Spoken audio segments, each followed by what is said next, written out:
जम्मू कश्मीर के उपराज्यपाल मनोज सिन्हा जी आज संवाद में हमारे साथ हैं।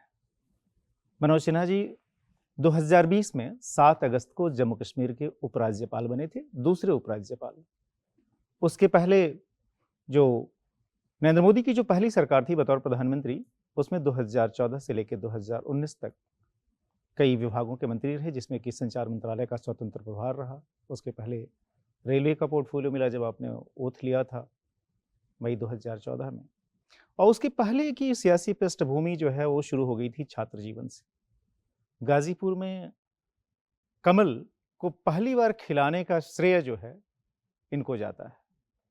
तो एक लंबा करियर, पहला चुनाव 1984 में, जब वो चुनाव जिसमें कि बीजेपी सिर्फ 2 सीटें हासिल कर पाई थी, वहां से ये सियासी करियर जो खासतौर पे संसदीय राजनीति जो कहते हैं वो शुरू हुआ। मनोज जी, स्वागत है आपका। सबसे पहले तो मैं आपसे ये समझना चाहूँगा, चूँकि अब 4 महीने बाद आपके 5 साल हो जाएँगे जम्मू कश्मीर में उपराज्यपाल के तौर पर। जब आप पहुँचे थे तो जम्मू कश्मीर में आर्टिकल 370 के समाप्त हुए 10 महीने हुए थे, और वहाँ से न सिर्फ जम्मू कश्मीर को विकास की मुख्य धारा में तेज़ी से ले जाने का काम, बल्कि आतंकवाद के खिलाफ बहुत सफल लड़ाई, उसको क्रश करना, हर पैरामीटर्स पर राज्य को, जो कि केंद्र शासित प्रदेश बन चुका था आर्टिकल 370 की समाप्ति के बाद, वहां पर सीधी कमान रखते हुए आगे लेकर जाना। और उसके बाद फिर पिछले साल अक्टूबर में फिर से चुनाव वहां करवाना, निर्वाचित सरकार का आ जाना, ये पूरा अगर मोटे तौर पे कहें 4.25 साल का जो पीरियड है, अगर इसको समअप करना हो आपके हिसाब से, तो इसको कैसे परिभाषित करना चाहे?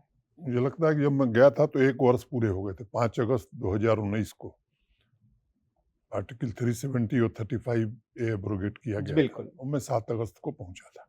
मुझे लगता है कि जो सबसे महत्वपूर्ण काम मेरे जिम्मे था वो था इंडियन स्टेट की अथॉरिटी को जम्मू कश्मीर में इस्टेब्लिश करना।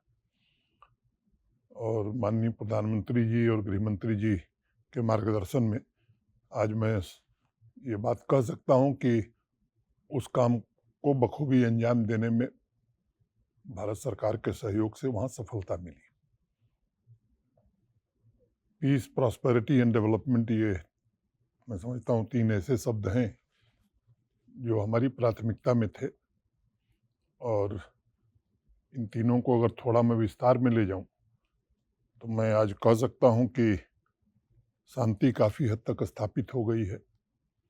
जिस चुनाव का आपने जिक्र किया, लोकसभा और विधानसभा के चुनाव शांतिपूर्ण माहौल में संपन्न हुए।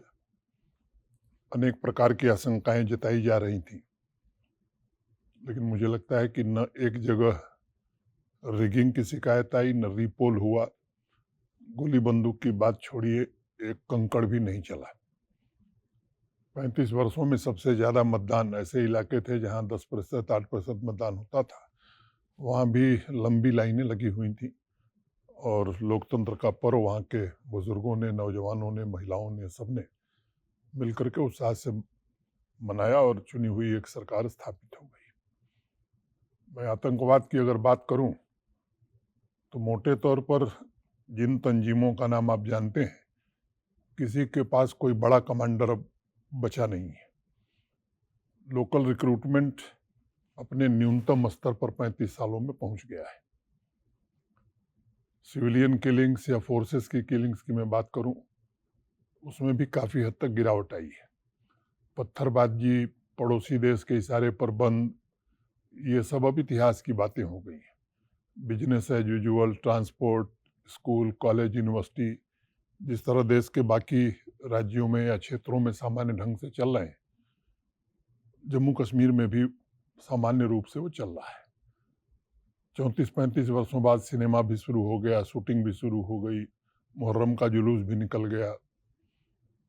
तो लाल चौक पर लोग सेल्फी खिंचाने लगे तिरंगे के साथ। अनेक काम इस तरह के हो सके हैं। प्रॉस्पेरिटी की अगर मैं बात करूं तो अगर जम्मू कश्मीर की इकॉनमी को आप देखेंगे तो पिछले 4.5 वर्षों में 2.5 गुनी बढ़ गई है। और सामान्य आदमी के इनकम की मैं बात करूं तो वो भी डबल हो गई, 75,000 से बढ़ करके वो 1.5 लाख हो गई। उस पैरामीटर पर भी, इकोनॉमी के पैरामीटर पर भी पहले से काफ़ी बेहतर काम जम्मू कश्मीर में हुआ है। जो वेस्टफुल एक्सपेंडिचर था उस पर नियंत्रण लगाने में प्रशासन को सफलता मिली, और सिस्टम एक इस्टेब्लिश हो जाए, चीज़ें सिस्टम से चलें, उसमें भी मैं कह सकता हूँ कि काफ़ी हद तक हम लोग सफल रहे हैं। जहाँ तक डेवलपमेंट का सवाल है, तो मुख्य रूप से जिन सेक्टर्स की आप बात करेंगे, सभी सेक्टर्स में पहले की तुलना में काफ़ी प्रगति हुई है। इंफ्रास्ट्रक्चर से ही अगर मैं शुरू करूं, तो कनेक्टिविटी मैं मानता हूं कि किसी भी एरिया के डेवलपमेंट में सबसे महत्वपूर्ण योगदान कनेक्टिविटी का होता है। 2001 सेंसस के आधार पर जो गांव 250 आबादी के हैं, उसमें 3 को छोड़ करके बाकी सब सड़क से जोड़ दिए गए। मैं जब गया था तो जम्मू से श्रीनगर जाने में 8 घंटे लगते थे, कभी कभी उससे भी ज़्यादा लगते थे। अब 4-4.5 घंटे में आराम से लोग पहुंच जा रहे हैं। मोटे तौर पर 1.5 लाख करोड़ रुपए के हाईवे, एक्सप्रेसवे और टनल्स के काम चल रहे हैं, और इसके कारण लोगों को काफ़ी सुविधा हुई है। वो जम्मू का रिंग रोड हो, श्रीनगर का रिंग रोड हो, कटरा दिल्ली एक्सप्रेसवे हो, अनेक भारत सरकार ने इस तरह की प्रोजेक्ट सैंक्शन किया है। अभी माननीय प्रधानमंत्री जी गए थे जी अब उस टनल का नाम सोनमर्ग हो गया है, जी जेडमोर टनल का, उसका उद्घाटन किए थे। और सोनमर्ग जाने का रास्ता 12 महीने खुल गया है।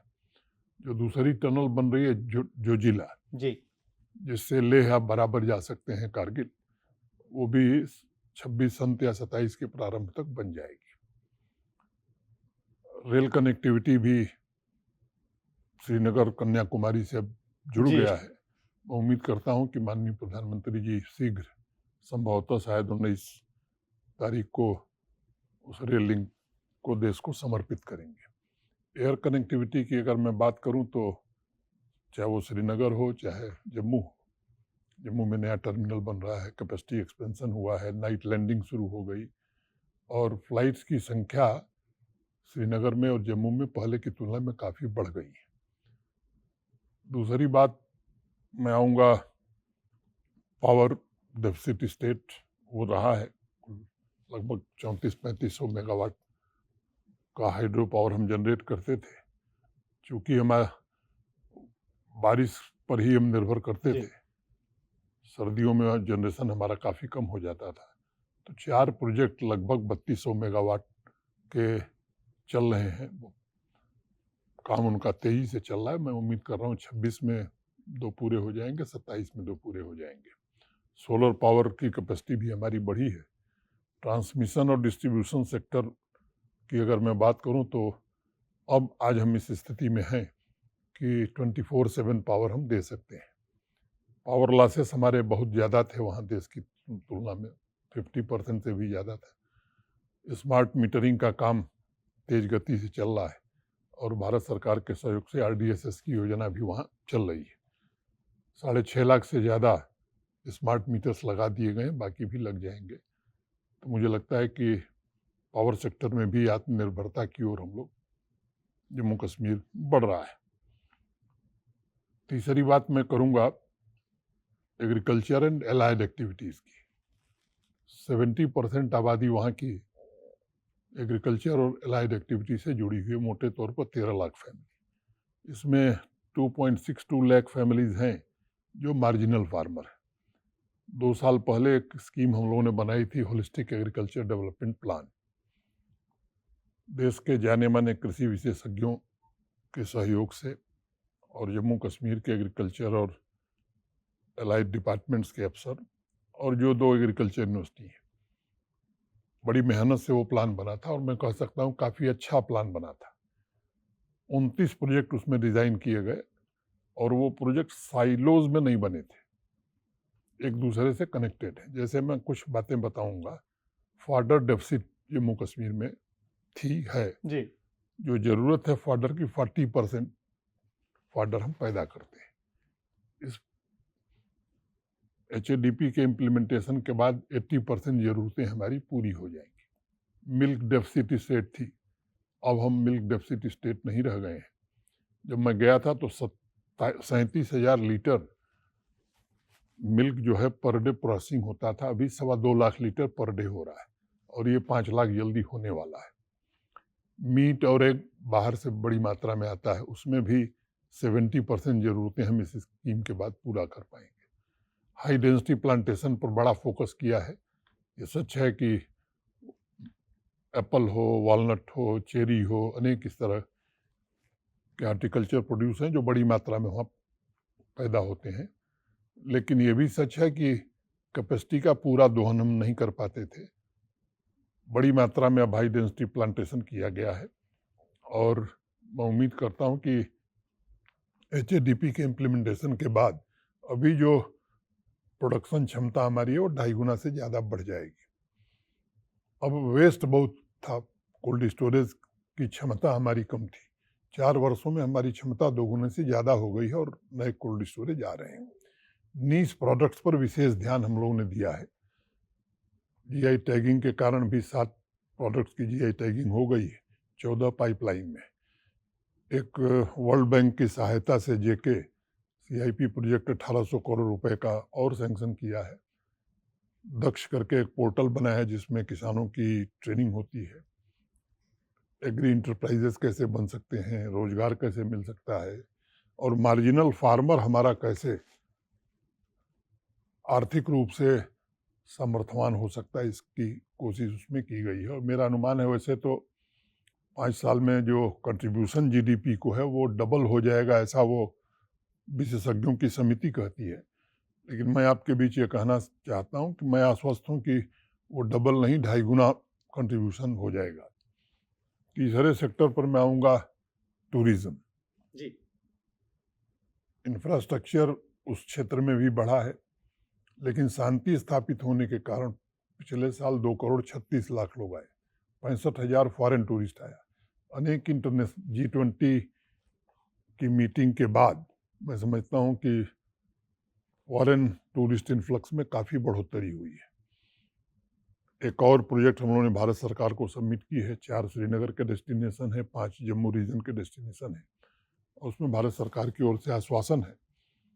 मैं समझता हूँ कि उसे भी जल्द डेवलप करेंगे। होम स्टे बड़ी मात्रा में वहाँ बढ़ गया है जी, डाबर से लेके तमाम एक कार्यक्रम में मैं था, करण सिंह जी का सम्मान समारोह था, तो मैं केवल चर्चा करना चाहूँगा। करण सिंह जी ने मुझसे पूछा कि भाई और सब काम तो आप लोग कर रहे हैं, ठीक है, एक काम मैं आपको बताता हूँ, 15-20 साल में ऐसी साफ डल झील हमने नहीं देखी।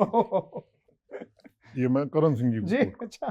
तो अनेक फ्रंट पर जी, और कई इवेंट ऐसे हुए हैं, मोटर रेस हो, मैराथन हो, इसके विंटर कारण गेम्स भी, आपने हाँ, करवाए। विंटर गेम्स, तो ये सब चीज़ें भी लगातार हो रही हैं। मैं उम्मीद करता हूँ कि, और एक बात मैं कहना चाहता हूँ कि पीस के स्टेक होल्डर्स की संख्या बहुत बढ़ गई है।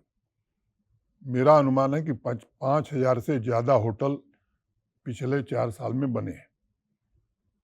अब होटल केवल बने नहीं, अगर 6 करोड़ 7 करोड़ भी आप एक होटल की कीमत जोड़ें तो इतना इन्वेस्टमेंट, और उसमें इतना इन्वेस्टमेंट हुआ है और 98% से ज़्यादा लोकल लोग हैं। अब केवल होटल नहीं बने, उनके साथ टैक्सी भी लगी है, बिल्कुल, उनके बहुत सारी साथ चीजें लोग भी जुड़ी लगे हैं। हैं, बहुत सारी चीज़ें जुड़ी हुई हैं। तो मुझे लगता है कि जिसका फाइनेंशियल इन्वॉल्वमेंट हो गया है वो भी पीस का एक स्टेक होल्डर है। तो आपने जो पीस की बात की, तीसरी बात जी, अभी मैं जरा जी, 2-3 बिल्कुल, मिनट में बिल्कुल, और बिल्कुल। दूंगा, मैं पीस पे कुछ पूछना चाहता, जी, बिल्कुल। उस पर आएंगे। जी, इंडस्ट्रियल इन्वेस्टमेंट की तरफ मैं आना चाहता था। आज़ादी से लेकर के 2020-21 तक मोटे तौर पर 14-15 हज़ार करोड़ का इन्वेस्टमेंट हुआ था। भारत सरकार के सहयोग से एक न्यू इंडस्ट्रियल स्कीम बनी और मैं ऑन रिकॉर्ड ये बात कहना चाहता हूँ कि माननीय गृह मंत्री जी ने उसमें बड़ी रुचि ली थी। 28,400 करोड़ रुपए का एक पैकेज भारत सरकार ने जम्मू कश्मीर में इंडस्ट्री लगाने के लिए दिया था। मैं केवल एक बात कहते हुए मुझे प्रसन्नता है कि जहाँ भी इस तरह की स्कीम देश में बनी, जम्मू कश्मीर देश का पहला ऐसा इलाका है, यूटी है या राज्य है, 10 साल की स्कीम थी, 3 साल में 28,400 करोड़ का इंसेंटिव खत्म हो गया और हमारे पास ढेर सारी एप्लीकेशंस और इंडस्ट्री रजिस्टर्ड हैं जिनके लिए भारत सरकार से हम लोगों ने आग्रह किया कि इसे और बढ़ाया जाए। जमीन पर 10,000 करोड़ से ज़्यादा का प्रोडक्शन शुरू हो गया है। 20-21 हज़ार करोड़ के काम चल रहे हैं जो 6 महीने 8 महीने 1 साल में पूरे हो जाएंगे। टोटल प्रपोजल की मैं बात करूं तो 1.5 लाख करोड़ से ज़्यादा के proposal Jammu Kashmir industry department के पास हैं। लैंड बैंक की थोड़ी कमी थी, 46 नए इंडस्ट्रियल इस्टेट बनाए जा रहे हैं। काफ़ी हद तक लैंड हम दे सकेंगे ऐसा हम मानते हैं। स्टार्टअप पॉलिसी, अब जम्मू कश्मीर में भी स्टार्टअप पॉलिसी 21-22 में बन गई थी और मुझे बताते हुए प्रसन्नता है कि 1088 स्टार्टअप हमारे मिनिस्ट्री ऑफ कॉमर्स के साथ रजिस्टर्ड है, नॉन रजिस्टर्ड की बात मैं नहीं कर रहा हूँ। और अगर मुझे ठीक याद है तो 383 या 84 उसमें विमेन लेड स्टार्टअप्स हैं। एक्सपोर्ट की मैं बात करूं, हैंडीक्राफ्ट, पश्मीना और कारपेट जी, तो 4 साल में डबल हो गया है। गवर्नमेंट ऑफ इंडिया का मैं बहुत शुक्रगुजार हूं, गवर्नमेंट ऑफ इंडिया ने इसमें काफ़ी मदद की है। अब स्पोर्ट्स और एजुकेशन, ये जी। 2 बातों का जिक्र करके, जी जी एजुकेशन के फील्ड में भी मैं अगर हायर एजुकेशन की बात करूं, कुछ बड़े नए और अभिनव प्रयोग जम्मू कश्मीर ने किए हैं। National education policy real spirit में ज़मीन पर इम्प्लीमेंट हो, इसकी कोशिश की गई है और पहली बार जम्मू कश्मीर की कोई यूनिवर्सिटी A++ एक्रेडिटेशन उसका हो सका पहली है। बार। पहली बार, मैंने 47 to 25 की बात मैं कर रहा हूँ, जम्मू यूनिवर्सिटी का। IUST हो या कश्मीर यूनिवर्सिटी हो, ये सभी विश्वविद्यालय अच्छा काम कर रहे हैं। Knowledge on wheels, design your own degree, इस तरह के इनोवेटिव काम जम्मू कश्मीर उच्च हायर एजुकेशन ने किया है। स्कूल एजुकेशन में भी काफ़ी प्रयत्न हुआ है। चैलेंजेस थे, लीगेसी में मिले हुए कई इशूज़ थे, लेकिन आज मैं कह सकता हूँ कि बेहतर काम उसमें हो रहा है।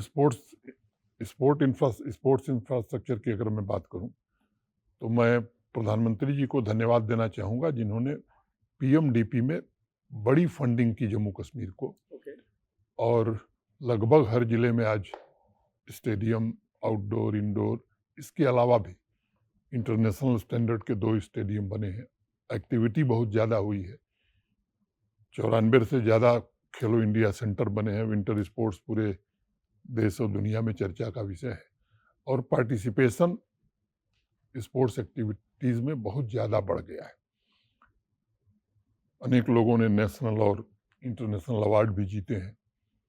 40 से ज़्यादा नेशनल गेम्स वहाँ आयोजित हुई हैं और लंबे समय बाद लीजेंड्स क्रिकेट हुआ श्रीनगर में जी। और बहुत शांतिपूर्ण माहौल में हुआ। 10-10 हज़ार लोग दर्शक दीर्घा में होते थे। तो इस तरह के आयोजन लगातार हो रहे हैं। फिल्मों की शूटिंग बड़ी संख्या में हो रही है। तो मोटे तौर पर एक दृश्य हमने आपके सामने रखा है। समय था जब मैंने कहा कि सिस्टम, तो आज ऑनलाइन सर्विसेज के मामले में we are number 1 in the country. ओहो। और 500 से ज़्यादा सर्विसेज नहीं 1116 सर्विसेज हैं ऑनलाइन और उसमें रैपिड असेसमेंट सिस्टम पर भी लोगों की राय हम लेते हैं। तो मैं समझता हूँ कि सेक्रेटेरिएट हो, डिविजनल लेवल हो, डिस्ट्रिक्ट लेवल तक, ये पूरा ई-गवर्नेंस पर हम लोग चले गए हैं। भारत सरकार के जो मॉड्यूल हैं, चाहे वो बीम हो और कोई प्रोजेक्ट या कोई काम बिना ई टेंडर के नहीं हो सकता है जिसकी कीमत 3 लाख से ज़्यादा है। ट्रेजरी बिल ही नहीं लगी जब तक कि काम का फोटो और GI वो टैगिंग नहीं हो जाएगी, तब तक ट्रेजरी बिल ही नहीं लगी। तो इस तरह के अनेक काम हुए हैं।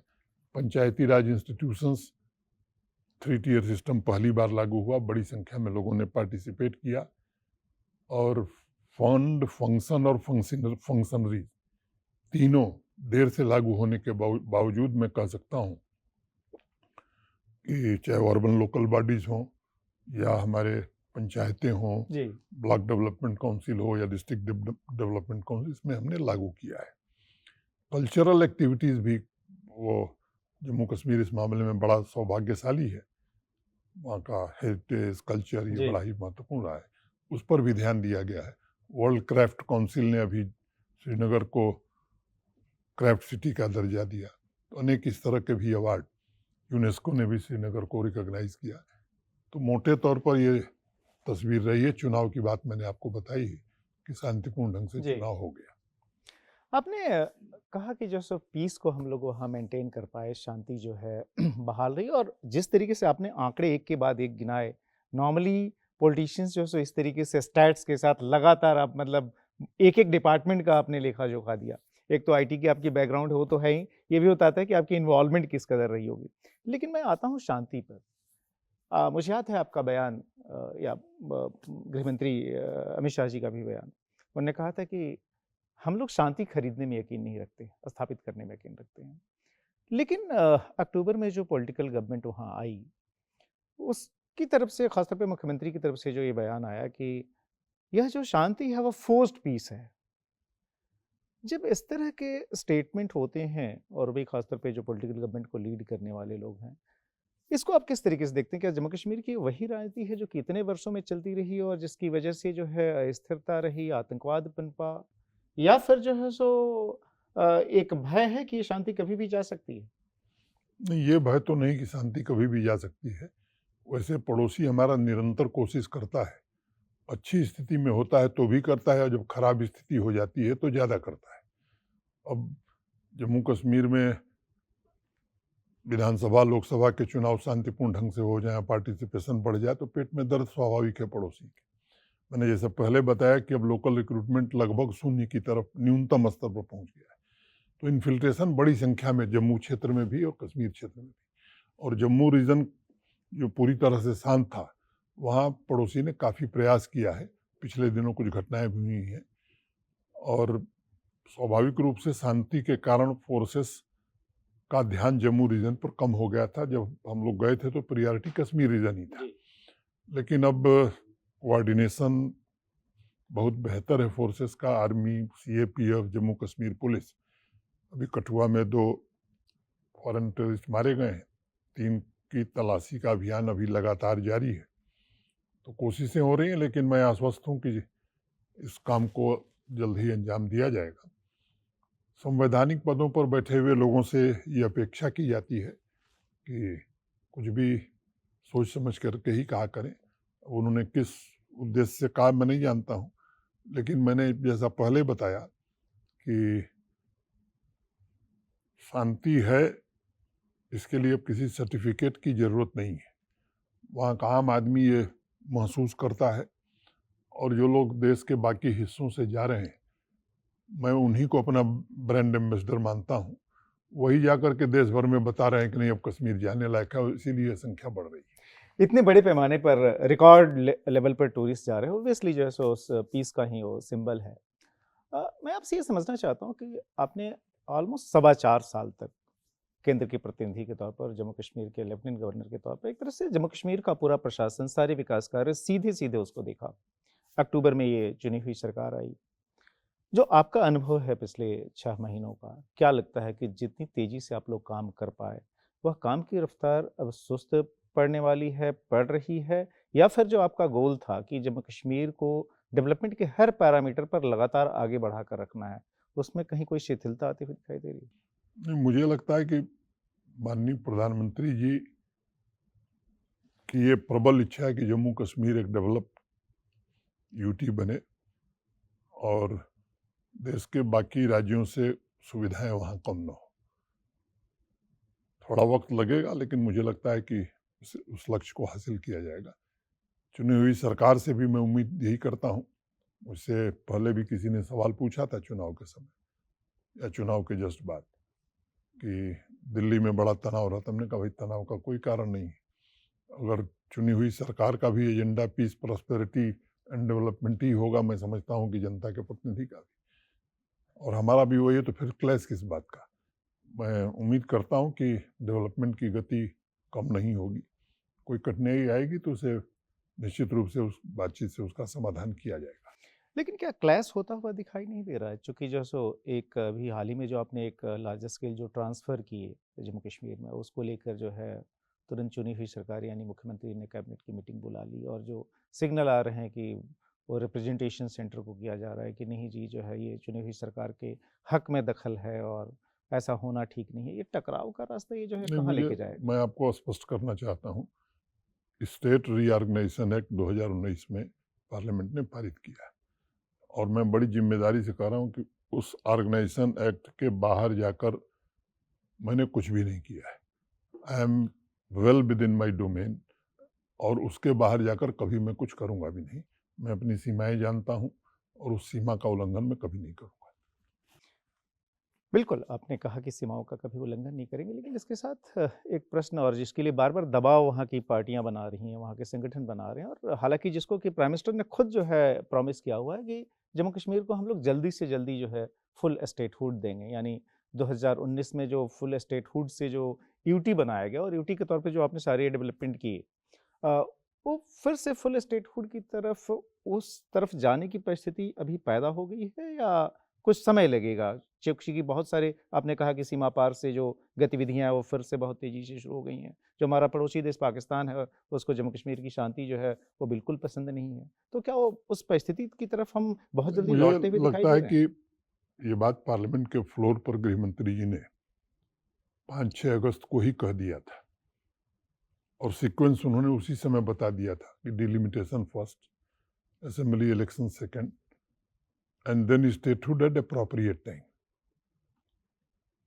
और यही बात सुप्रीम कोर्ट को भी भारत सरकार ने बताई थी।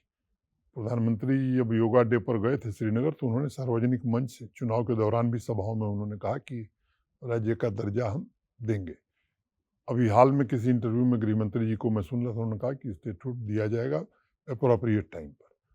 तो इसमें किसी को संदेह नहीं होना चाहिए क्योंकि जो जो कहा गया पार्लियामेंट के फ्लोर पर डिलिमिटेशन भी हो गया, चुनाव के बारे में भी ऐसी ही आशंकाएं जाहिर की जाती थी, चुनाव भी हो गया, तो ये भी मिलेगा। थोड़ा लोगों को इंतजार करना चाहिए। आपने कहा कि कन्याकुमारी से श्रीनगर जो है बहुत जल्दी लोग आ जा सकेंगे, सीधी ट्रेन हो जाएगी। दिल्ली से लोग श्रीनगर ट्रेन के ज़रिए जाने के लिए बेचैन हैं। क्या कोई डेफ़िनिट तारीख हम लोग बता सकते हैं कि कब ये उद्घाटन होने जा रहा है? मुझे लगता है 3rd वीक ऑफ अप्रैल में हो जाएगा। कोई तारीख वारीख मान तय हुई? मोटे तौर पर अगर मैं समझ सकता हूँ तो 19-20 तारीख को हो जाएगा। एक बहुत बड़ी डेवलपमेंट होगी जी। जम्मू कश्मीर के लिहाज से जो फुल इंटीग्रेशन की बात और जिसकी दिशा में आर्टिकल 370 का एबॉलिशन एक मेजर स्टेप था और उसके बाद से जो तमाम जो सेंट्रल एक्ट्स को जो आप लोगों ने इक्वल कर दिया वहाँ ले जाकर। मैं आपसे ये समझना चाहता हूँ कि जब आपको कहा गया जम्मू कश्मीर जाने के लिए और उस समय जो है उसके ठीक पहले जो वहाँ एलजी थे, उनका सिर्फ कार्यकाल 10 महीने का रहा था। और उस समय आप जब पहुँचे तब आर्टिकल 370 के ख़त्म हुए सिर्फ 1 साल से 1-2 दिन ज़्यादा हुआ था चूँकि 5 अगस्त 2019 को ख़त्म हुआ था। आपने 7 को ओतली 6 को आपका नोटिफ़िकेशन आया था। आपने सोचा था कि इतना लंबा कार्यकाल आप वहाँ समय बिताएँगे नॉर्मली वहाँ पर लेफ्टिनेंट गवर्नर, गवर्नर तो छोड़िए, जो टॉप ऑफ़िशियल्स हैं वो भी चॉपर से उड़ के एक जगह से दूसरी जगह जाते थे। आप बाय रोड हर तरफ गए, एक खुद का कनेक्ट बनाया लोगों के साथ और जिसके आधार पर आपको इतनी कामयाबी मिली, इतनी सारी चीज़ें कर पाए और खुद आज जम्मू कश्मीर के लोग उसमें स्टेक होल्डर बन चुके हैं। उस समय ये दिमाग में था कि जा रहे हैं तो एक लंबी पारी खेलने के लिए जा रहे हैं। मैंने ये सोचा भी नहीं था कि कभी जम्मू कश्मीर में जाऊँगा। माता वैष्णो देवी के दर्शनार्थ तो मैं जाता था पहले से। 1-2 बार कश्मीर भी गया था। रेलवे में था तब भी पार्लियामेंट्री कमेटी की मीटिंग के लिए गया था। लेकिन जम्मू कश्मीर किसी दायित्व के निर्वहन हेतु जाना पड़ेगा ये मैंने सपने में भी नहीं सोचा था। और जाने के बाद ये ज़रूर लगा कि एक काम मिला है तो इस काम को अपनी क्षमता से, अपनी बुद्धि और विवेक से जितना किया जा सकता है वो करना चाहिए और मैंने कोशिश की है। मैं नहीं जानता, ये समय बताएगा। कोशिश की है, ईमानदारी से कोशिश की है और मैं समझता हूँ कि डेस्टिनी एक बड़ी चीज़ होती है तो वो लिखा रहा होगा इसलिए मैं पहुँच गया हूँ और जब तक हूँ तब तक ठीक से ही काम करूँ ऐसा मन है। नहीं, बिल्कुल ठीक से आप काम करें। आपने कहा कि माता वैष्णो देवी के दर्शन के लिए उसके पहले जाते रहे थे आप।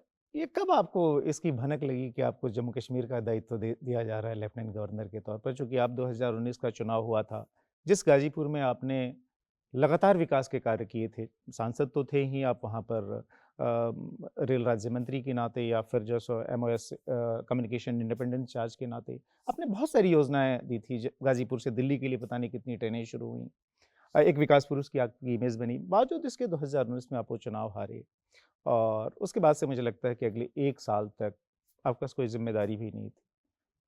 कब कैसे परिस्थिति बनी आपके जम्मू कश्मीर जाने की? क्या मन में चल रहा था उस वक़्त? कोविड का पीरियड था, मुझे याद है, जब ये सब चीज़ें। मैं बनारस में था, उस समय मुझे गृह मंत्री जी का फ़ोन आया था दिल्ली आने के लिए, और जब मैं उनसे मिला था, अगर तारीख मुझे ठीक याद है 26 या 27 जून था, तो बातचीत में मुझे संकेत मिला था कि ये दायित्व शायद मिलने वाला है। आपने कहा कि बनास में थे, बनास से आपका वैसे भी बहुत पुराना कनेक्ट रहा। आपका छात्र जीवन का जो एक बड़ा हिस्सा बनास में बिता। घर गाज़ीपुर बगल का ही ज़िला है। बनास से आपने छात्र राजनीति के ज़रिए जो है समाज जीवन में कदम रखा। वहाँ से आपने बीएचयू आईटी जो है, जो कि आज की फुल-फ्लेज्ड आईआईटी हो चुका है। आईटी बीएचयू से आपने सिविल इंजीनियरिंग में बीटेक किया, एमटेक किया। 1982 में आप वहाँ बीएचयू छात्र संघ के अध्यक्ष बने और बीएचयू की जो छात्र राजनीति का एक बड़ा गौरवशाली इतिहास रहा है, वहाँ से निकले हुए नेताओं ने देश की राजनीति में बहुत महत्वपूर्ण भूमिका अदा की। कैसे अचानक मन बना जो है सो राजनीति की तरफ जाने का? आपके पिताजी तो जहाँ तक मुझे पता है शिक्षक थे, प्रिंसिपल रहे। आप राजनीति में कैसे? मैं राजनीति में आना एक दुर्घटना ही थी। हम लोगों के एक मित्र हुआ करते थे, थोड़ा सीनियर भी थे, भरत सिंह जी, सुरेश अवस्थी जी। छात्र संघ का चुनाव था 80 में। उसी चुनाव में कुछ ऐसी बातचीत हुई कि मैं चुनाव लड़ गया छात्र संघ का, और जब चुनाव लड़ गया फिर दूसरी बार प्रेसिडेंट हो गया तो दिशा बदल गई। फिर ये हुआ कि इसी को देखते हैं। घर परिवार से कोई दबाव नहीं रहा कि इतनी उस समय ऊंचे स्तर की पढ़ाई की और उसके बाद से ये राजनीति? पिताजी थोड़ा दुखी रहते थे, लेकिन पिताजी का स्वर्गवास जल्दी हो गया, तो मैं समझता हूँ कि अब उसी दिशा में जब मैं चला गया था तो फिर तो आपने एक दिन के लिए भी नौकरी नहीं की? चूँकि आईटी के छात्रों को तो बड़ी आकर्षक नौकरियाँ मिलती थी, उस ज़माने में भी, आज भी। नौकरी नहीं कर सका। नौकरी मिली थी लेकिन जा नहीं सका। अब इधर ही हुआ कि इसी नौकरी में रहा जाए। 1984 का लोकसभा चुनाव, पहला चुनाव था जो कि आप लड़े और मुझे लगता है कि उस समय जो इंदिरा गांधी की हत्या की वजह से कांग्रेस के फेवर में एक जो लहर पैदा हुई, जिसको कि आडवाणी जी लंबे समय तक कहते थे कि 1984 का लोकसभा चुनाव जो है वो लोकसभा का चुनाव नहीं था, शोकसभा का चुनाव था। आप लड़े, ऑब्वियसली आपको अपने पहले चुनाव में कामयाबी नहीं मिली और गाजीपुर की अगर पॉलिटिकल हिस्ट्री को हम देखें, जहाँ पर कि एक समय कम्युनिस्ट नेताओं का बहुत जोर रहा, समाजवादियों का जोर रहा, तो 84 आप चुनाव लड़े, कामयाबी नहीं मिली। 89 आप वहाँ से नहीं लड़े। 91 में फाइनली आपको कामयाबी मिली और मुझे लगता है कि वो पूर्वांचल के उस इलाके में अगर हम गोरखपुर को छोड़ दें, तो गाज़ीपुर एक पहली जगह बनी जहाँ पर कि मुझे लगता है कि ना तो पॉलिटिकल इक्वेशन, ना ही सोच कुछ ऐसी थी कि वहाँ पर बीजेपी के जीतने की उम्मीद की जाती। कैसे जो है सो कमल का फूल आप उस ज़माने में खिला पाए 91 में? 84 का जब मैं लोकसभा चुनाव लड़ा था तो विश्वविद्यालय से निकला ही था, सीधे गाजीपुर पहुंच गया। जन्मभूमि थी, स्कूलिंग वहाँ हुई थी, इसके अलावा कोई राजनीतिक क्रियाकलाप तो वहाँ था नहीं। पार्टी भी थोड़ी कमज़ोर थी। लेकिन 89 के बाद उत्तर प्रदेश में राम जन्मभूमि आंदोलन का जब व्याप बढ़ने लगा, उसके बाद भारतीय जनता पार्टी की ताकत पूरे उत्तर प्रदेश में बढ़ रही थी और हम और कुछ और भी पार्टी के साथी थे जिन्होंने गाजीपुर में मेहनत की। सच है कि वो वामपंथ की धरती थी। सरजू पांडे जी जन नेता थे, लंबे समय तक सांसद रहे, और उसके बाद लोकदल चौधरी साहब का बड़ा असर था। तो विपरीत परिस्थितियों में भारतीय जनता पार्टी के लिए हम सब ने काम किया। अनेक नाम हैं, महेंद्रनाथ पांडे जी भी थे, विजय शंकर राय जी थे, उदय प्रताप सिंह जी थे, सुचिता जी थे, सत्यनारायण तिवारी थे, शारदा चौहान थी। अनेक इस तरह के अनेक लोगों ने परिश्रम करके, और फिर धीरे धीरे परिस्थितियां बदली। दीनदयाल जी कभी बहुत पहले गाजीपुर आए थे, गंगा स्नान कर रहे थे, तो उन्होंने उनसे पूछा, उन्होंने किसी चमनलाल गर्ग, एक पुराने जनसंघ के नेता हुआ करते थे, क्या लगता है कोई सीट निकलेगी? तो उन्होंने कहा सैदपुर शायद जीत जाएंगे। कृपाशंकर जी चुनाव लड़ रहे थे। अच्छा। तो उन्होंने कहा कि ठीक है, मैंने अगर किसी पिता के 7 बेटे हैं, उससे पूछो कौन जिंदा रहेगा, तो उसको बताया जाए कि ये, तो जी। उसको अच्छा तो नहीं लगेगा, तुम कह रहे हो तो मैं मान लेता हूँ, लेकिन एक बात मैं कहना चाहता हूँ कि ये उत्तर प्रदेश का केरल है, जी। और अगर यहाँ जनसंघ या भाजपा जीतेगी तो उत्तर प्रदेश में सरकार बन जाएगी। और वो देव पुरुष थे ही, उनकी वाणी सत्य हुई। 91 के विधानसभा चुनाव में उदय प्रताप सिंह जी और शारदा चौहान जीते, तो उत्तर प्रदेश में कल्याण सिंह जी की बिल्कुल। सरकार बनी। उसी को हम लोगों ने थोड़ा आगे बढ़ा दिया कि अगर लोकसभा में जीतेंगे तो सरकार दिल्ली में बनेगी, तो 96 में अटल जी की 13 दिन की सरकार जी। बन गई। तो वो कहानी वहाँ चल पड़ी थी। जी, जी, जी, जी। गाज़ीपुर में चूँकि एक तरह से आपकी पूरी राजनीतिक कर्मभूमि ही गाज़ीपुर रही और आपकी छवि स्वच्छ थी, आईटीबीएचयू की बैकग्राउंड थी, छात्र राजनीति से आए थे आप। क्या वजह रही कि गाज़ीपुर के लोगों ने समय-समय पर आप पर प्रेम दिखाया, एक गैप आया, फिर चुनाव हारे, चुनाव जीते, चुनाव हारे, चुनाव जीते। 2014 की जो बात हम लोग लास्ट कर रहे थे, 2014 में जब आप वहाँ जीते, मुझे जहाँ तक ध्यान है 2014 में शायद आप गाज़ीपुर से चुनाव नहीं लड़ना चाह रहे थे और अमित शाह जी जो कि उस समय बीजेपी की तरफ से जनरल सेक्रेटरी भी थे और उत्तर प्रदेश के प्रभारी भी थे, उनसे आपकी मुलाकात उसी दौरान हुई थी। कैसे जो है सो उस समय का वो माहौल हाँ, ये था सच है कि और मैं गाजीपुर से 2014 में चुनाव नहीं लड़ना चाहता था, लेकिन अमित शाह जी को कहीं न कहीं ऐसा उनके मन में विश्वास था कि गाजीपुर शायद मैं ही जीत सकता हूँ, इसलिए वो मैंने इस बात पर काफ़ी बल दे रहे थे और अंतोगत्वा में चुनाव लड़ा। कठिन सीट है, अभी भी कठिन सीट है, भारतीय जनता पार्टी के लिए कोई बहुत उपजाऊ ज़मीन नहीं है। जी। और उनका मैं समझता हूँ कि असेसमेंट सही था, चुनाव में जीता भी। 2019 में सपा बसपा का गठबंधन था। 14 के लोकसभा चुनाव से मुझे अगर ठीक याद है तो 1,40,000 से ज़्यादा वोट मुझे 2019 में मिला था। बिल्कुल।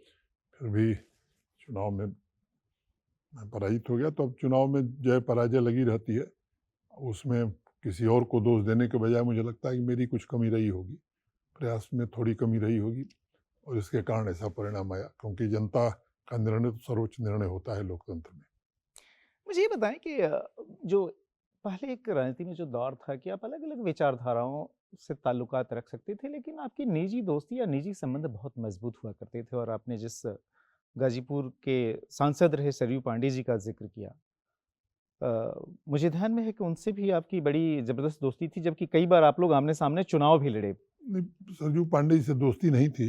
सरयू पांडे जी मेरे पिताजी से भी ज़्यादा उम्र के थे, जी। लेकिन मेरे मन में बड़ा सम्मान था और उनका भी बड़ा स्नेह था। ऐसे अनेक दूसरे दलों के नेता थे जिनका स्नेह मुझे प्राप्त रहा है, गाजीपुर में भी, बनारस में भी।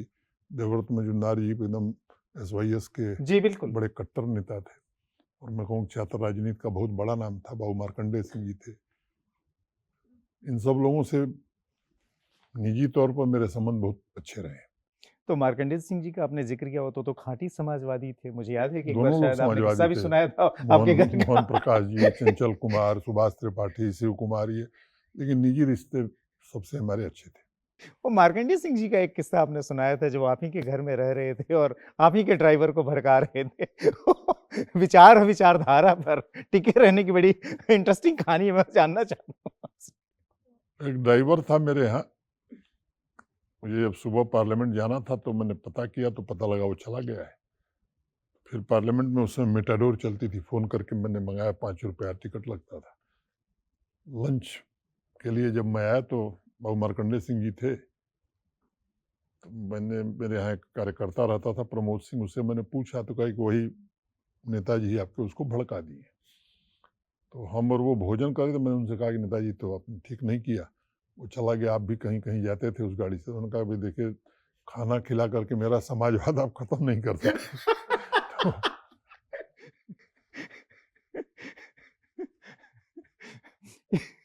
ये बताइए कि जनेश्वर मिश्र जी समाजवादी आंदोलन के बड़े नेता थे और मेरे ध्यान में है कि कभी ये किस्सा मैंने सुना है कि जब वो बनारस आते थे तो आपको याद करते थे। उनके साथ भी आपके संबंध इसी तरीके से थे? मैं गया था, steel authority of India limited का एक एडवर्टीजमेंट था और उसके एग्ज़ाम के लिए इलाहाबाद। एक समाजवादी योजन सभा के नेता थे बनारस हिंदू यूनिट में, रविंदर जी। शाम को लंका पर भेंट हुई तो मैंने उनको कहा कि मैं कल इलाहाबाद जाऊंगा, मेरा एक एग्ज़ाम है। उनका मुझे भी चलना है और उन्होंने बताया कि जनेश्वर मिश्रा जी आने वाले हैं, कोई SYS का सम्मेलन है उसके लिए। प्रोफेसर आनंद कुमार उस समय जी, बनारस हिंदू जो बाद में यूनिवर्सिटी में थे, BHU से सोशियोलॉजी JNU है, डिपार्टमेंट। जी, तो उन्होंने ही कोई गोष्ठी रखी थी। तो हम और रविंदर जी साथ ही गए थे। मैं एग्ज़ाम दिया, वो जनेश्वर जी से मिलने चले गए। फिर इलाहाबाद से हम लोग साथ ही चले। जनेश्वर जी की ही जीप थी, वो बैठे थे और पीछे हम और रविंदर जी बैठे थे। रास्ते में बातचीत हुई तो मेरा प्रत्यक्ष संपर्क उसी यात्रा में हुआ। वो मिठाई के खान पान के बड़े शौकीन थे, रास्ते भर बातचीत करते। उसके बाद मेरा परिचय हुआ और काफ़ी दिन तक संपर्क रहा। जब वो यहाँ मंत्री थे तब भी, राज्यसभा में थे तब भी। उनको उनको काला जामुन और गुलाब जामुन आप खिलाते रहते थे? नहीं, मैं उस बार ले गया था उनको काला जाम लंका से खरीद करके। जब हम लोग इलाहाबाद से चले थे तो उन्होंने भी ढाबे पर रोक करके गुलाब जामुन खिलाई, एक जगह खीर खिलाई। वो दौर दूसरा था। गाज़ीपुर जहाँ से आप ताल्लुकात रखते हैं, गाज़ीपुर की धरती जो है पहलवानों की धरती भी कही जाती है। समाजवादियों और साम्यवादियों की धरती तो ठीक है, बड़े से बड़े पहलवान वहाँ हुए। अभी कुछ सब बरस पहले ही आपने जैसे एक बड़े पहलवान जो गाज़ीपुर से ताल्लुकात रखते थे, उनकी मूर्ति का अनावरण भी किया जो हिंद केसरी रहे हुए थे। बचपन में मैंने सुना आपने भी थोड़ी बहुत पहलवानी नहीं, मैंने कभी पहलवानी नहीं की, की? लेकिन गाजीपुर में पहलवानी का बड़ा शौक था। मंगला राय जी जी। बड़े पहलवान थे। एक बाबू हरिनारायण सिंह थे, उनके बारे में तो किस्सा यहाँ तक कहा जाता था कि वो अपनी माँ को लेकर के जब सुल्तानगंज से देवघर जा रहे थे बाबा धाम, बाबा का दर्शन कराने, तो रास्ते में एक शेर मिल गया तो शेर को ही उन्होंने मार दिया। तो इस तरह के किस्से हम लोग बचपन से सुना करते थे। वहाँ शौक था। अब ये मुझे लगता है कि वो शौक धीरे धीरे कम हो गया है। जो आपका गृह जनपद है गाज़ीपुर, वहाँ से बिहार बहुत दूर नहीं है और बिहार की राजनीति एकदम में सटा भी हुआ है। सटा हुआ है। कई क्षेत्र जमनिया विधानसभा कैसे हैं, कर्मनाशा के इस पार जी। गाजीपुर है, कर्मनाशा के उस पार बिहार है, रामगढ़ विधानसभा। और मैंने सुना कि अब बिहार से भी जो साहब को कई बार चुनाव और लड़ने के लिए कहा गया था नहीं, कि ऐसा नहीं है। बिहार से मेरा बड़ा जीवन संपर्क है। एक तो मेरे पूर्वजों के ज़माने से 4-5 पीढ़ी से भागलपुर ज़िले में हमारी कुछ खेती अभी भी है। अब वो बांका ज़िला हो गया है। मेरी अर्धांगिनी बिहार की हैं और पड़ोसी भी बिहार के हम लोग हैं, तो इसलिए बिहार के लोगों से संपर्क मेरा निजी तौर पर बहुत है। आपने बिहार का जिक्र किया। लालमुनि चौबे जी बिहार से ही जो है सो बड़े नेता थे, जनसंघ के ज़माने से लेके बीजेपी के ज़माने तक। चौबे जी से भी आपके बड़े आत्मीय प्रगाढ़ रिश्ते थे जो मैंने सुना है। जी, चौबे जी से मेरा संपर्क विद्यार्थी जीवन से ही था। वो विधायक हो गए थे बिहार विधानसभा में, तब भी उनका निरंतर बनारस आना जाना रहता था। और जब हिंदी आंदोलन चला हो या हिंदू आंदोलन चला हो, तो चौबे जी की दोस्ती समाजवादियों से बहुत थी, पत्रकारों से भी बहुत थी। जी। भोजन, अच्छा भोजन करना और अच्छा भोजन बनाना, ये दोनों गुण उनमें था। तो विद्यार्थी जीवन से ही लालमणि चौबे जी से मेरा संपर्क रहा और यहाँ 7 लोकसभा में आने के बाद वो प्रगाढ़ता और बढ़ गई। अभी हाल ही में मैं उनकी पुण्यतिथि पर बक्सर जी। गया था। आपने बताया कि जो है खाने-पीने का उनको शौक काफ़ी था, खिलाने का भी और खाना बनाने का भी। मुझे याद है कभी मैंने सुना था कि जो एक बार डॉक्टर ने उनको मना कर दिया था कि वो खाना-वाना ज़्यादा आप मत खाइए और ख़ासतौर पे नॉन-वेज, और वो बड़े परेशान हो गए थे और आप लोग शायद साथ ही कहीं दौरे पर गए थे। ये डॉक्टर ने मना किया था, किसी मित्र के घर हम लोग भोजन पर गए थे, तो किसी ने उनको कहा कि एक चीज़ छोड़ दीजिए, तो उस दिन उन्होंने ये तय किया कि अब हम नॉनवेज नहीं खाएँगे और लहसुन प्याज भी बंद कर दिया। तो 6-7 महीने बाद हैदराबाद में हम लोग थे। तो मैं पहुंचा तो बड़े परेशान थे। उन्होंने कहा कि मेरी तबीयत ठीक नहीं। मैंने पूछा हुआ क्या? तो उन्होंने कहा कि 7 महीने से घास खा रहा हूँ तो सीना मेरा 6 इंच अंदर चला गया है। फिर उस दिन उनको राइस और प्रान मंगाया, मैंने खाए वो, और उन्होंने कहा कि 12-13 साल जिंदा रहेंगे। और मुझे याद है कि ठीक 13वें साल में उनकी डेथ हो गई। एसपी सिंह जी उनके बड़े घनिष्ठ मित्र थे और पार्लियामेंट का सेशन ख़त्म हुआ था और चौबे जी ने उन्हें बुलाया था, खुद बना करके उनको खिलाए और बड़ी सुबह मेरा ख्याल है 10 बजे आ गए थे एसपी सिंह जी और करीब करीब 4 बजे तक थे। 4 बजे हो गए, फिर हम लोग सेशन ख़त्म हो गया तो वो बक्सर गए, मैं गाजीपुर गया। उसके 5-6 दिन बाद brain haemorrhage SP Singh ji का हुआ और उनका जी। दुखद निधन हो गया। मैं आपसे समझना चाहता हूँ कि छात्र जीवन में आपने राजनीति में एक तरह से पदार्पण रखा, छात्र राजनीति से, उसके बाद से फिर गाजीपुर आपकी राजनीतिक कर्मभूमि रही। जम्मू कश्मीर के उपराज्यपाल हैं आप ऑलमोस्ट पिछले 4.25 साल से। जो अगर भारतीय राजनीति में अगर हम कहें, राजनीतिक शुरुआत जब होती है, कोई ना कोई गॉडफादर होता है। राजनीति में आपका गॉडफादर कोई रहा या नहीं, या खुद आपने अपने को खुद से बिल्ड किया? गॉड फादर तो नहीं कह सकता, लेकिन बनारस हिंदू यूनिवर्सिटी में सुरेश अवस्थी जी एक पॉलिटिकल साइंस के प्राध्यापक थे, विद्यार्थी परिषद की राष्ट्रीय टीम में भी हुआ करते थे, तो मैं उन कह सकता हूँ वो मेरे मेंटर थे। राम बहादुर जी उस समय विद्यार्थी परिषद के उत्तर प्रदेश बिहार के सह संगठन मंत्री हुआ करते थे। उनका भी बड़ा असर रहा मेरे ऊपर और इन दो महानुभावों का बड़ा सहयोग रहा है। आप पर बड़ा ट्रस्ट दिखाई देता है। जो देश के प्रधानमंत्री हैं हमारे नरेंद्र मोदी जी, और अमित शाह जी जो देश के गृह मंत्री हैं, ये बहुत आसान नहीं होता दोनों का ट्रस्ट एक साथ हासिल करना। कैसे आप, अच्छा मुझे नहीं लगता कि आप जो है बहुत पहले से उनको जानते होंगे, क्योंकि आपका गुजरात से कोई लेना देना भी नहीं था, और लेकिन इतना जो ट्रस्ट उनका आपने हासिल किया, कैसे कर पाए? या क्या जब 2014 में जब उनकी सरकार में आपने काम करना शुरू किया, उसके बाद से जो है सो मोदी जी ने आपके कामकाज को देखा और फिर एक ट्रस्ट बिल्ड हुआ? ये मैं नहीं जानता कि इतना ट्रस्ट है प्रधानमंत्री जी का या गृह मंत्री जी का, लेकिन एक बात मैं जरूर कह सकता हूँ कि स्नेह इन दोनों लोगों का मुझे प्राप्त है और जो काम या जो जिम्मेदारी मिलती है मैं कोशिश करता हूँ कि उसे ईमानदारी से पूरा कर सकूँ। ये बताइए, राजनीति के चक्कर में नॉर्मली परिवार जो है सो कंप्रोमाइज़ हो जाता है, जिसमें कि आप परिवार पर ध्यान नहीं दे पाते।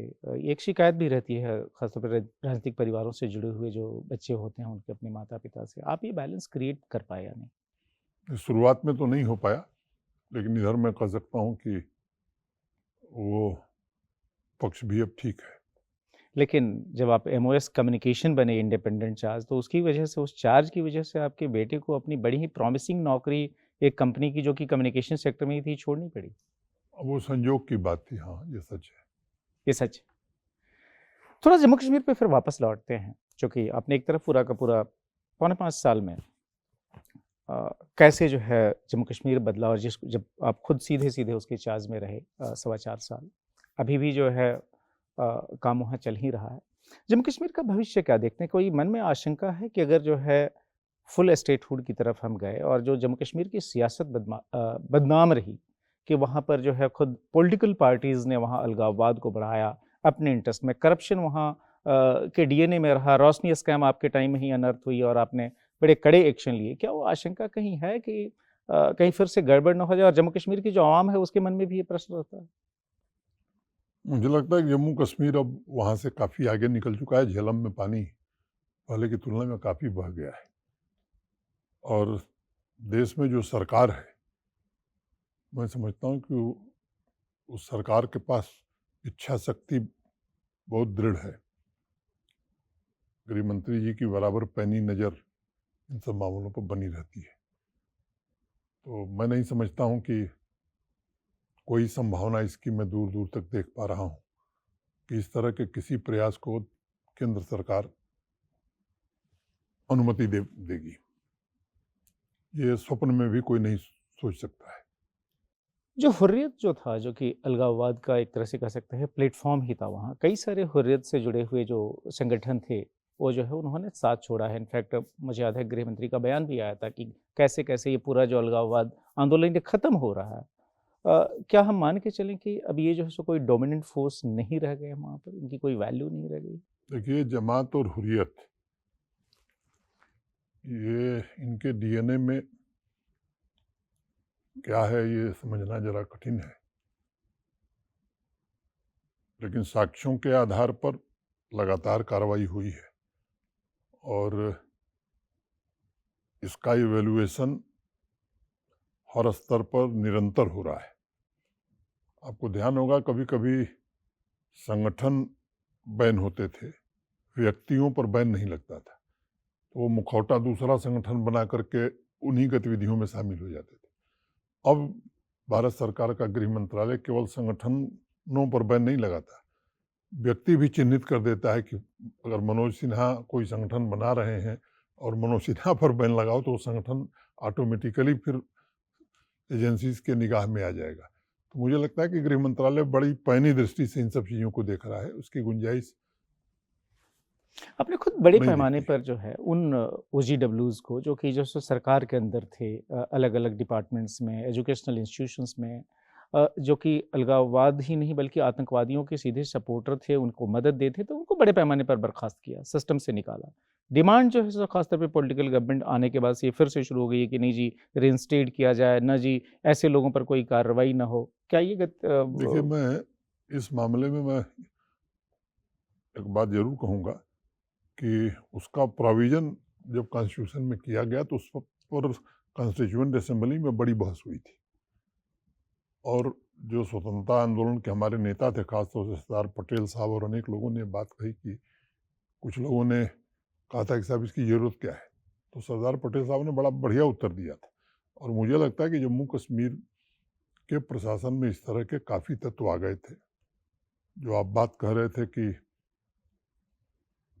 शांति स्थापित करनी है, स्थायी रूप से खरीदनी नहीं है, तो कई बार शांति खरीदने में भी इस तरह के तत्वों को की मदद ली गई थी। प्रक्रिया थोड़ी टेढ़ी है, व्यक्ति की पहचान, पूरा डाइजेस्ट बनाना, फिर वो कार्रवाई करना। तो कार्रवाई हुई है और कार्रवाई भविष्य में भी ऐसे लोगों को चिन्हित करके निरंतर होती रहेगी, क्योंकि सिस्टम में कोई ऐसा आदमी रहे जो राष्ट्रद्रोह कर सकता है या स्टेट के खिलाफ काम करे और वो भी इस स्तर पर, तो मुझे लगता है वो ठीक नहीं है और वो कार्रवाई आगे भी जारी रहेगी। आपने बताया कि जब आप जम्मू कश्मीर गए थे उपराज्यपाल के तौर पर, उस समय सारा का सारा फोकस जो है सो कश्मीर पर था, खासतौर पे वहाँ के टेररिज्म को ख़त्म करने के लिए, और इसीलिए जम्मू के इलाके में उतनी अधिक डिप्लॉयमेंट नहीं थी। लेकिन पिछले 1 डेढ़ साल से देखा जा रहा है कि जम्मू में लगातार जो है सो इन्फिल्ट्रेशन हो रहा है, टेरर एक्टिविटीज़ बढ़ रही हैं। तो क्या एक प्रॉपर रीओरिएंटेशन जो है वह हो चुका है? और ख़ासतौर पे जो ओजीडब्ल्यूज़ की हम बात करते हैं, जो कि टेरर सिंपैथाइज़र हैं, जो कि उनको सपोर्ट देते हैं, उनको क्रश करने में कितना समय लगेगा? ये अप्रोच एक 360 डिग्री का अप्रोच रहा है और एक वेल डिफाइंड तरीका रहा है कश्मीर में लड़ने का। ये सच है कि 15-16 सालों से जम्मू में शांति थी, तो स्वाभाविक रूप से सबका कंसंट्रेशन भी उधर था। लेकिन 1.5 साल नहीं, 2-2.5 सालों से, 3 सालों से जम्मू में प्रयास हो रहा था और किसी स्तर पर मैं कह सकता हूँ कि शायद हम लोग भी भांप नहीं पाए कि इस स्तर का प्रयास है। लेकिन अब फोर्सेस भी, आसाम राइफल्स भी आ गई है, सीएपीएफ की डिप्लॉयमेंट हो गई है, पुलिस ने भी, जम्मू कश्मीर पुलिस ने भी अपनी तैनाती उन इलाकों पर, हायर रीचेज पर जो पहले फोर्सेस हुआ करती थी वो विड्रा कर ली गई थी। अब मुकम्मल तैयारी हो गई है, कोऑर्डिनेशन भी है। मैं उम्मीद करता हूँ कि बहुत जल्द जम्मू में भी वो स्थिति सामान्य हो जाएगी। एक एडवांटेज जम्मू में है कि जम्मू की जो आम पब्लिक है, जम्मू के जो लोग हैं, वो मैं समझता हूँ कि आतंकवाद को न प्रश्रय देना चाहते हैं और न कभी इस तरह की गतिविधियों में वहाँ की मास पॉपुलेशन इसके खिलाफ है। तो ये एक बड़ा कारण होगा जल्दी विजय पाने में। आपने कहा कि जो जम्मू कश्मीर की जो पॉपुलेशन है, मास पॉपुलेशन, वो खुद पीस की एक तरह से स्टेक होल्डर हो गई है। आपने कहा कि इतने बड़े पैमाने पर होटल्स वगैरह खुल गए हैं, उसमें सारे लोकल लोग इन्वॉल्व हैं। टूरिज्म जितना अधिक जो है सो डेवलप होगा, इंडस्ट्री जितनी डेवलप होंगी, लोकल लोगों को फ़ायदा होगा। ऐसे में जो बार बार बात उठती है कि अगर जम्मू कश्मीर में एकमात्र अगर अनसेटल्ड कोई चीज़ है तो ये है पीओके का वापस लेना। हमारे संसद के रिजोल्यूशन है, डिफेंस मिनिस्टर राजनाथ सिंह जी ने बात की, अमित शाह जी ने कई बार बात की। क्या आपको लगता है जो आपका अपना अनुभव है पिछले पौने 5 साल का, जिसमें कि आपने लगातार ट्रैवल किया है और वो भी ट्रैवल बाय रोड, जिसमें कि जम्मू कश्मीर के हर इलाके में गए, जम्मू कश्मीर में जिस तरह की प्रोग्रेस आप लोग करने में कामयाब रहे हैं, क्या जो है देर सबेर पीओके के जो लोग हैं, जहाँ पर इस बात के लिए आंदोलन लगातार चलता रहता है कि पाकिस्तान उनकी उपेक्षा करता है, वहाँ पर कोई इंफ्रास्ट्रक्चर नहीं डेवलप है, एक नेचुरल माहौल बनेगा जब वहाँ पर ये देखिए, मूवमेंट मोटे तेज तौर होगा? पर पाकिस्तान एक फेल्ड स्टेट है आज की तारीख में। वो हमारे पड़ोस का मसला हो, बलूच का मसला हो, आंतरिक समस्याओं से पाकिस्तान जूझ रहा है। वहाँ की जनता में अविश्वास, मैं समझता हूँ कि अपने पीक पर पहुँच गया है। अब हम लोग जहाँ हैं कश्मीर में, इधर भारत का हिस्सा है, उधर कश्मीर का है, अरे पाकिस्तान का है। अब वो देखते हैं बेचारे और लिख भी रहे हैं, आर्टिकल भी लिख रहे हैं कि इस हिस्से में जहाँ मोदी जी का शासन है, वहाँ अस्पताल भी है, सड़क भी है, बिजली भी है, डॉक्टर भी है, अस्पताल भी है, और वहाँ गेहूं और आटे के लिए लंबी लाइन लग रही। तो वहाँ के अनेक इंटेलेक्चुअल्स इस तरह के लेख लिखते हैं, मीडिया में भी आ रहा है। लेकिन जो बात आपने बताई कि गृह मंत्री जी ने या रक्षा मंत्री जी ने कही है, तो ये निर्णय और इस पर कोई राय भारत सरकार ही देगी। मेरी सीमाएं, मैंने पहले भी कहा कि मैं अपनी सीमाओं से वाकिफ़ हूँ, ट्रांसफ़र के मामले में भी और इस मामले में भी मैं अपनी सीमाओं से वाकिफ़ हूँ कि मेरा रोल क्या है। जो काम भारत सरकार का है, वो भारत सरकार ही उस पर प्रतिक्रिया दे तो अच्छा रहे। लेकिन आपने सुरक्षा के मामले में कभी कोई सीमा नहीं रखी है। आपको मुझे लगता है पहले चेताया भी गया जब आपने बहुत ज़्यादा रोड जर्नी शुरू की, और मुझे लगता है कि मुख्यमंत्री भी वहाँ उतनी रोड जर्नी या पहले के गवर्नर करते थे जितनी आपने की। क्या कोई भय नहीं लगा? गृह मंत्री जी, मुझे लगता है कि जम्मू कश्मीर की सिक्योरिटी सिचुएशन पर बराबर ध्यान देते रहे हैं, निरंतर बैठकें करना, फीडबैक लेना। और दूसरा, जहाँ तक व्यक्तिगत सुरक्षा का सवाल है, तो जम्मू कश्मीर के एसएसएफ के लोग हमारी सुरक्षा में हैं। और ये फायर ब्रिगेड की गाड़ी आपने देखी है ना, तो उसमें बाल्टी जो होती है लाल होती है, वो लिखा रहता है आग, और उस बाल्टी में होता है बालू। तो मुझे लगता है कि आग दिखने के लिए अंदर बालू होता है। आप 65 साल के हो चुके हैं ऑलरेडी। कई बार देखा गया कि, और खासतौर पे जहाँ पर भी ऐसे शहीद इस जिन्होंने तरह की की धमकियां उनकी आती हैं, तो ये बंदर घुड़कियों से डरना क्या है। पैदल भी आप कई जगह गए उन गाँव में जहाँ हाँ, पर कि लोगों मैं के गया था जहाँ कैजुअल्टी हुई तीन थी। बच्चे, शुरुआत में जब मैं नया नया गया तभी 3 गुर्जर लड़के थे जो सोपैया में इनकी मृत्यु हो गई थी, रजौरी के रहने वाले थे। उसमें जब जानकारी मिली कि उनके साथ गलत हुआ है, तो मैं प्रशंसा करूंगा आर्मी अफसरों का, और ख़ासतौर से बिपिन रावत जी का। उन्होंने तुरंत कार्रवाई की।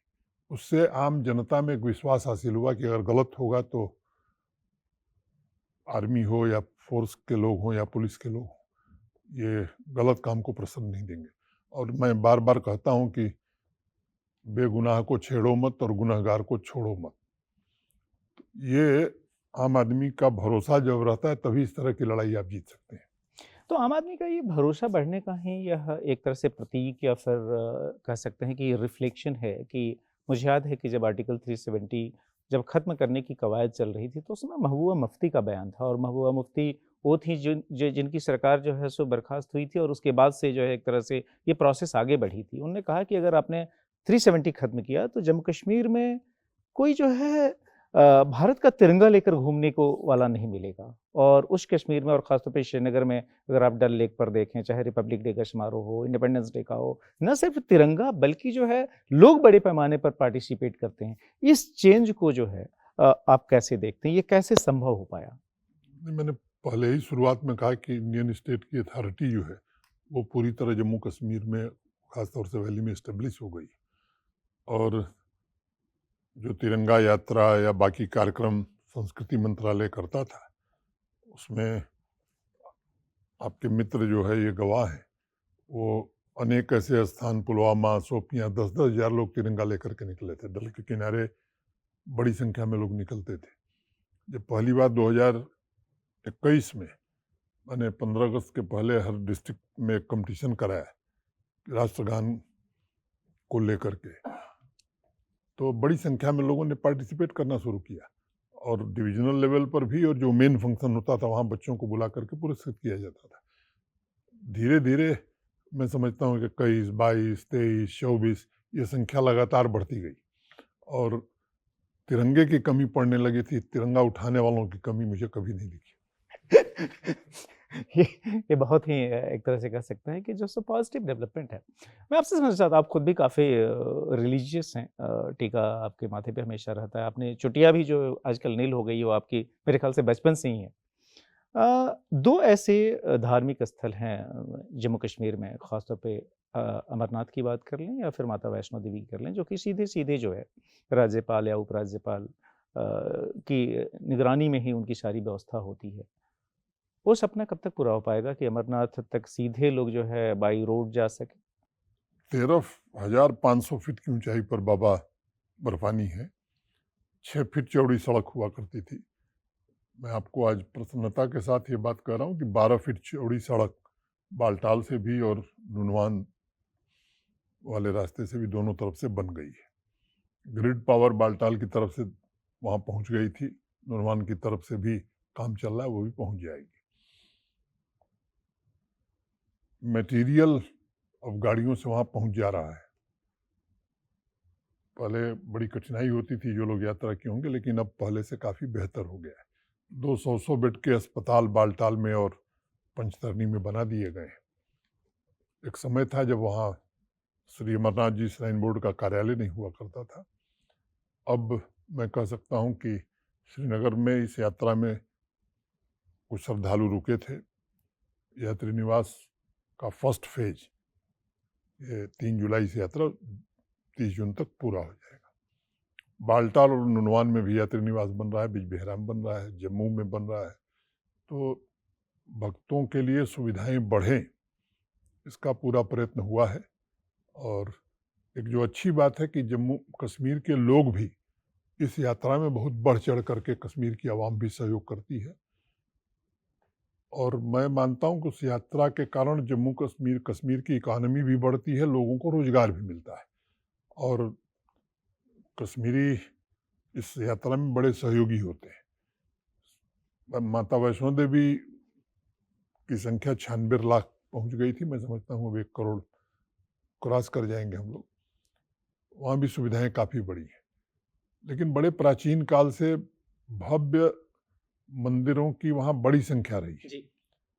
और मैं कहूँ कि अब एक नए प्रकार का वातावरण वहाँ बना है, चाहे वो मचैल माता की यात्रा हो, बूढ़ा अमरनाथ की यात्रा हो, अनेक यात्राएं वहाँ निकलती हैं। और सभी यात्राओं में संख्या भी बढ़ती जा रही है, सुविधाएं बढ़े इसकी भी चिंता की जा रही है, और सुरक्षित हो इसको भी दृष्टिगत रखा जाता है। वैष्णो देवी में तो खैर पूरे भारत से लोग सालों भर जाते हैं। वहाँ पर आपने रोपवे प्रोजेक्ट शुरू किया है। कि वो सपना कब तक साकार होगा कि लोग जो है सो सीधे रोपवे से भवन पहुँच जाएँगे और एक तो माता के मटेरियल रोपवे है, दूसरा भैरव जी जाने के लिए भी रोपवे है, तीसरा रोपवे एक बन रहा है जिसका टेंडर हो गया था। स्थानीय लोगों के मन में थोड़ा विरोध था, इसलिए थोड़ी देर के लिए काम रोक दिया गया है। एक समिति श्राइन बोर्ड की बनी है, अशोक भांजी उसके सदस्य हैं, सुरेश शर्मा जी सदस्य हैं, और जम्मू के डिविजनल कमिश्नर और सीईओ। स्थानीय लोगों से बातचीत हो रही है, और मैं आपके चैनल पर यह कहना चाहता हूं कि उससे किसी का रोजगार प्रभावित नहीं होगा। देश भर के ऐसे श्रद्धालु जो वृद्ध हो गए हैं, अपंग हैं, उनको जाने में असुविधा होती है। बोर्ड इसका पूरा ध्यान रखेगा, जिनकी रोजी रोटी किसी की रोजी रोटी उससे न प्रभावित हो। अगर किसी पर प्रभाव भी पड़ेगा तो बोर्ड उसको कंपनसेट करेगा।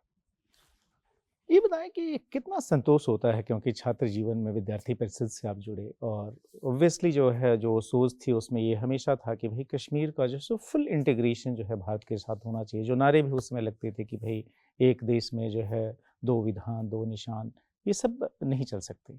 फाइनली 2019 में जो है आप ही की पार्टी की जब केंद्र में सरकार थी, वह जो है आर्टिकल 370 खत्म किया गया और एक फुल इंटीग्रेशन हुआ, और उस वहाँ जाकर आपने पिछले पौने 5 साल में जो है इतने सारे कार्य किए। ये अपने आप को कितना संतोष देता है, अगर आइडियोलॉजी के हिसाब से भी कहें?